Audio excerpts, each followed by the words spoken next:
Hi friends, this video shows how to fix all Bluetooth problems. Bluetooth not working, not pairing, disconnecting, all these issues. Please don't forget to subscribe this channel. Please like and share the video.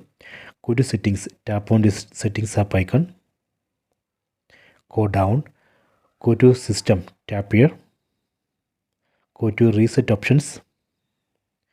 Then tap on reset Bluetooth and Wi-Fi. Then tap on this reset button. Done. See the message. Bluetooth and Wi-Fi have been reset. This reset operation is safe. It will not delete any data from your phone. It will not delete your photos, videos, contacts, anything. It just reset only the Bluetooth settings, Bluetooth and Wi-Fi settings. That's all. After this reset operation, you can go back. Then you can try to pair one Bluetooth device with this mobile phone. That should work. So this way we can reset Bluetooth settings and fix all Bluetooth problems. I hope you have enjoyed this video. Please check it.